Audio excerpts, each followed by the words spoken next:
Hey guys, it's Kelsey here, and today I'm going to share with you another index card kind of mixed media style project that I am working on, or I worked on. And so I'm just starting out with a basic index card and some Distress ink from Tim Holtz. And I know the orangish color is Wild Honey, but I don't know what that blue is. There's so many blues that I lose track. I think this one might be Salty Ocean or Broken China. Maybe Broken China. Anyway, I'm sorry. I just don't remember. So I'm just using the new round blender tool, and people have been raving about this blender tool, and I found it to work pretty great as well. I always like the square ones fine, but I do notice that this one kind of just gives a better blend overall. So yeah, I'm pretty sure that's Broken China. And then with the orange, I'm just kind of going around the edges, but I'm not sure that that's going to be enough color. So I do decide to go back in with a different mini blending tool, and I actually need to get some more pads because I don't mind mixing some of my blues with my blues, or oranges with oranges, but I just don't have enough pads for all the different color families that I have.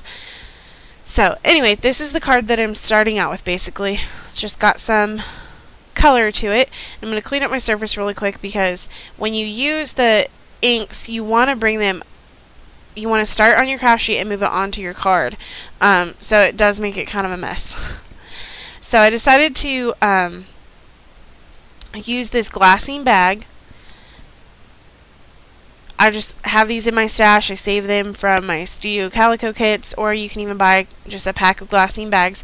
But usually when they come in a kit, or whenever I stored them for a little while, they've got kind of a little bit of a weathered, crinkled effect to them, and I actually kind of like that because it just adds a little bit more texture and dimension.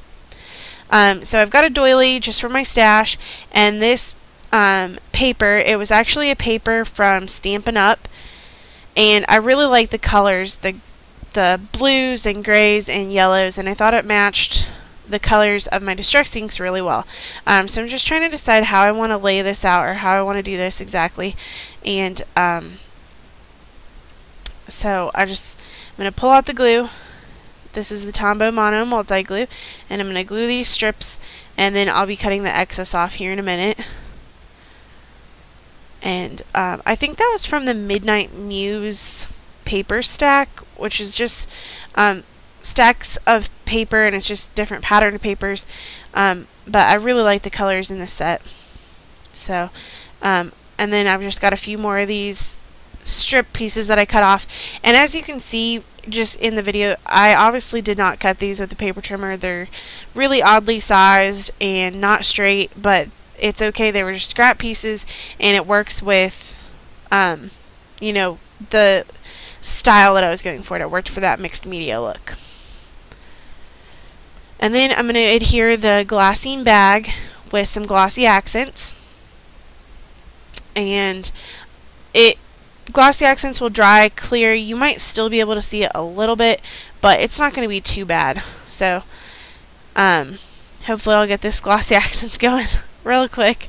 You guys give me tips all the time, and I listen to you guys, and then I forget whenever it comes time to actually break out the glossy accents. I know, I'm horrible. So then I decided to use the glossy accents to put the doily on top of the glassine bag, and like I said, the glossy accents dries clear. You will be able to see it a little bit since they're like literally dots of glue, but in this case the doily is going to cover it up for the most part, and those little dots really don't bother me, especially on a mixed media style project like this. And I don't really know why I went with glossy accents instead of a glue runner of some sort, but yeah, that's just what I had out, so that's what I used, I guess. And so I'm just going to cut off that excess, and I'm going to secure the glassine bag a little bit more carefully, just because I didn't put much glue on it, I guess, the first time. So I need to secure that a little bit better. So I'm liking where this is going. I like the colors, and I've got some quotes that I had printed out on a piece of cardstock, and I'm just trying to decide which quote that I want to use on this little mini layout. And I cut this with the paper trimmer because I do want this to be as straight as possible. and then I'm just going to cut off the ends, and I'm going to decide if I want to cut it into one piece or two piece or multiple pieces, and I'm going to kind of straighten it up to get the edges where I want them to be. And the quote that I chose is, "I am so grateful for our little infinity," which is a partial quote from The Fault in Our Stars. So if you guys watch The Fault in Our Stars, it was really big this summer. It's a great book and it's a great movie, and it had a lot of great quotes, so I'm going to be using a lot of quotes. So after I did the doily, I kind of experimented with the other half because I wasn't sure if it would work or not. So so I just experimented on that extra piece, and then I decided to go back in and add some color to the doily that I had already glued down.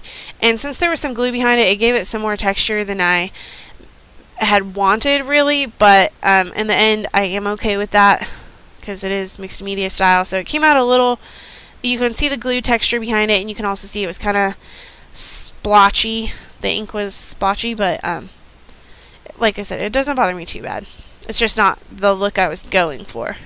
And then I'm just going to glue that quote on there, and that is pretty much going to be the end of this video. This was just a little bit something fun to play with and a little bit of an artsy way to play with the quotes.